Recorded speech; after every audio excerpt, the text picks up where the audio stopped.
The following is from G I Gurdjieff. Life is real only then when I am.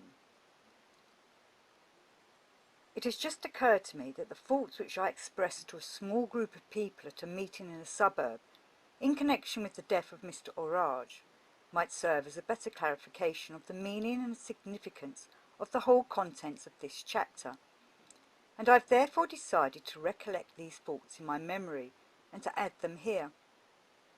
At this meeting, while drinking coffee, we were speaking of the different habits which take possession of us in our childhood, and which enslave us also after the attainment of mature years. At this moment there arrived one of their comrades with a jolly flushed face. Being late, he had probably been walking quicker than usual, and he had not reckoned on running into me. But as soon as he caught sight of me, the expression of his face changed, and coming up to me, he burst out at once with his sentence, learned by heart from the list of sympathies. At this point I could no longer contain myself, and turning to them all said, "Have you heard the peculiar intonation, not proper to him, with which your comrade who has just come has delivered his bombastic speech? Did you? Good. Now then, ask him, that is, beg him, please, for once in his life to make an exception, and to say honestly whether his inside, that is, his real being, had any connection whatever with his spoken words.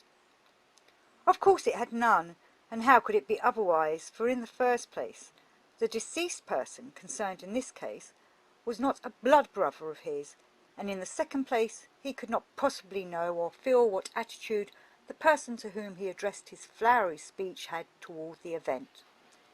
His words were spoken quite mechanically, without the least participation of his being, and he said them only because, in his childhood, his nurse had taught him in such cases to lift the right leg and not the left.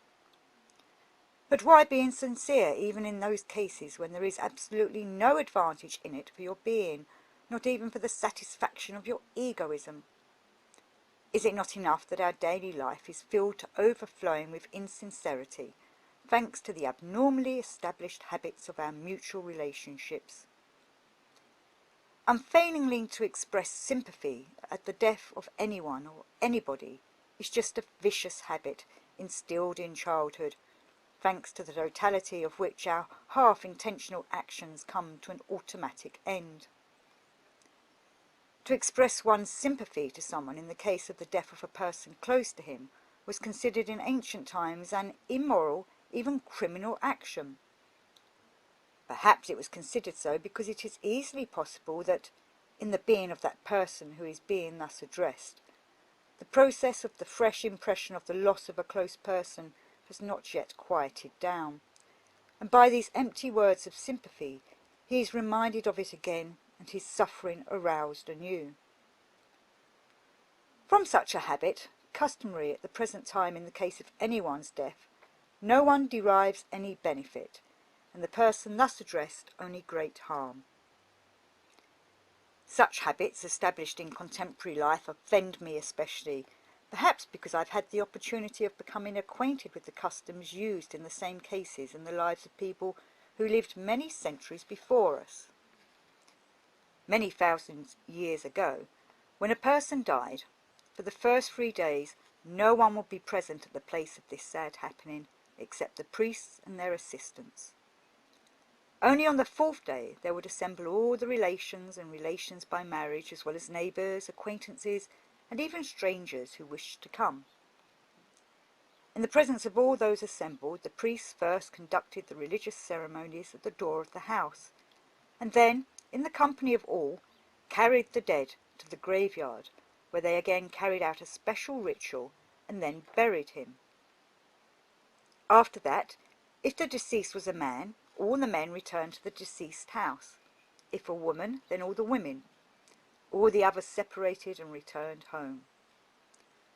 Those people who had returned to the house of the deceased first of all ate and drank, but only that food the ingredients of which the deceased himself had prepared during his lifetime for this purpose. After this meal they gathered in the largest room of the house and set themselves down to the so-called remembering feast, recalling to mind and relating only the bad and evil deeds of the deceased during his life. And this they did daily for 3 days. After this peculiar 3-day procedure, or as one might now call it, not leaving a good hair on his head, or as they called it then, washing the bone of the dead down to the white of the ivory, all those who had taken part gathered daily in the house of the deceased for 7 days, but this time in the evenings after their daily duties were finished. During these 7 days it was no longer the custom to offer food, but many different sorts of incense were burned constantly in the same room in which the assembly took place, at the cost of the deceased or of his heirs. All present sat or kneeled quietly, and in the well-known atmosphere called forth by the incense, they first chose from among themselves the worthiest by age and reputation as leader, and then they began to give themselves up to the contemplation of the inevitability of their own death. At certain intervals, the leader would say to all present the following: "Do not forget how he has lived, whose breath has not yet vanished from this place, how he behaved unworthily for a man, and did not accept the fact that he, as well as all others, must die." After such an utterance by the leader, all those present had to sing together the following: "O ye holy, higher forces, and immortal spirits of our ancestors, help us to keep death always before our eyes, and not to succumb to temptation." I will not add more, but will leave it to each of you to decide for himself what advantage there might be if such a savage custom could be established again. I hope that you now partially understand why just these expressions of sympathy of yours affect my inner being almost in the same way as your American products of nourishment affect the English system. It would be desirable for all, for God, for the deceased, for you, for me, and even for the whole of humanity if, at the death of any person, instead of the process of the expression of senseless words, the process of the real grasping of your own forthcoming death would take place in you. Only the complete realization by man of the inevitability of his own death can destroy these factors, implanted, thanks to our abnormal life, of the expression of different aspects of our egoism, this cause of all evil in our common life. Only such a realization can bring to birth again in man, those formerly present, divine proofs of genuine impulses, faith, love, and hope. As I spoke the above, there occurred to me, I don't know why, the verse of a very old Persian song, and quite involuntarily I recited it on the spot. As it had slipped out so involuntarily, I was forced, in order to hide the force of my automatic thought at this moment, from the consciousness of those present willy-nilly, to take the trouble of explaining the contents of these verses of the Persian song in English. With the words of these ancient Persian verses, a scientific wisdom is expressed, which one may express in your customary language approximately as follows. If all men had a soul, long ago there would have been no room left on earth for poisonous plants or wild beasts, and even evil would have ceased to exist.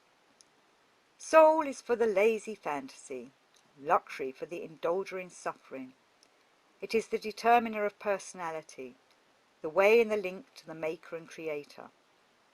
Soul is the residue of education, the prime source of patience. It is also testimony of the merit of the essence of eternal being. Leader of the will, its presence is I am. It is a part of the all-being. It was so and always will be. In short, irrespective of my unquenchable wish to work, and irrespective of the fact that at any convenient or inconvenient opportunity I wrote and wrote so that I might finish this book and attain the end of all the tasks I had set myself, I was nevertheless unable to do so. As on April the 9th, 1935, I had finally finished the prologue, I began on the same day to write this chapter. And it was in connection with the exposition of this second chapter on which I am now working that the coincidence took place with which I have decided to acquaint the reader as profitable for this chapter. The whole day and night of April the 10th, with extraordinary efforts, I worked and reworked the beginning of this chapter, which was unsatisfactory to me, and it was not until the evening of the next day that it seemed as if something was beginning to arrange itself, and the certainty awoke in me that from now on it would be easier. But after a few hours of sleep, as I began again to write further, and came to that point where I first used the expression problem of the prolongation of human life, I became stuck again. This time I became stuck because it was suddenly clear to me that for a full explanation of this question which, among all the questions raised by me in this book, I decided to make the basic question, or as one might say, the clue, I must without fail in the first place, if only briefly, inform the reader what position this question takes in present-day science and in the mentation of contemporary people. I began to ponder how to begin, so that the explanation of this question should be as comprehensive as possible, and at the same time not too long. However, I turned the facts known for this case, and from what side I tried to describe them, it all turned out too long. My thoughts about this introductory theme took such control of me that I ceased to be aware of anything else.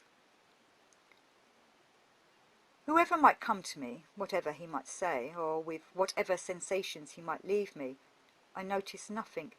Even my desire for frequent coffee drinking or cigarette smoking disappeared. At times I felt dizzy, as if my head were actually bursting, but I still kept on and on with writing, as if all else depended on it.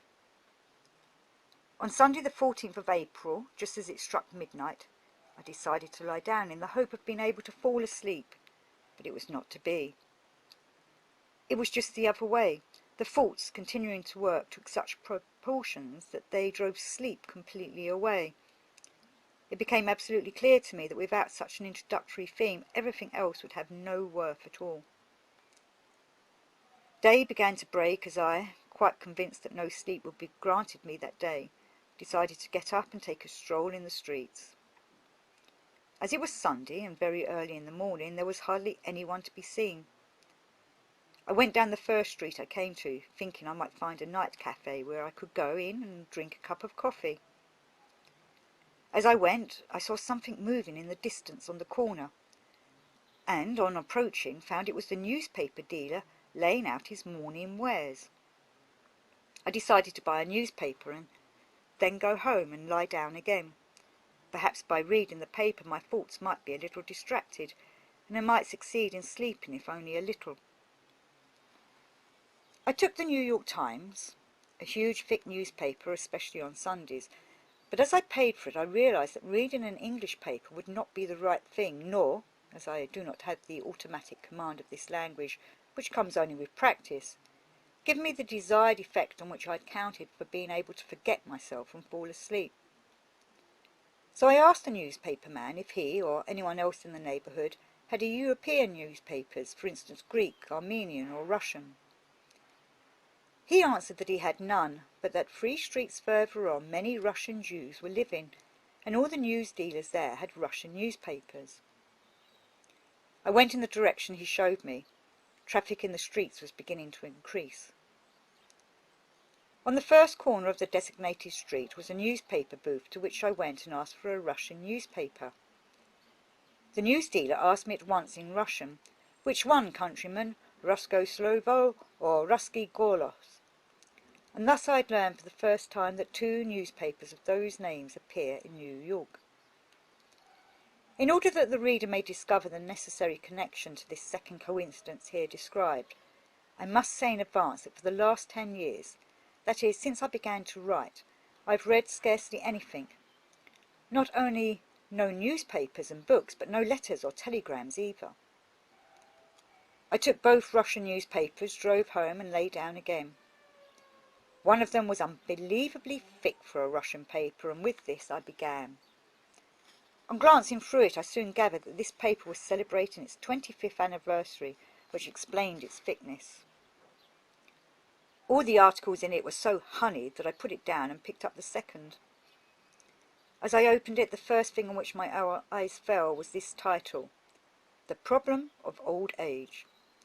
That is just that question which for the course of 3 days and nights had left me no peace.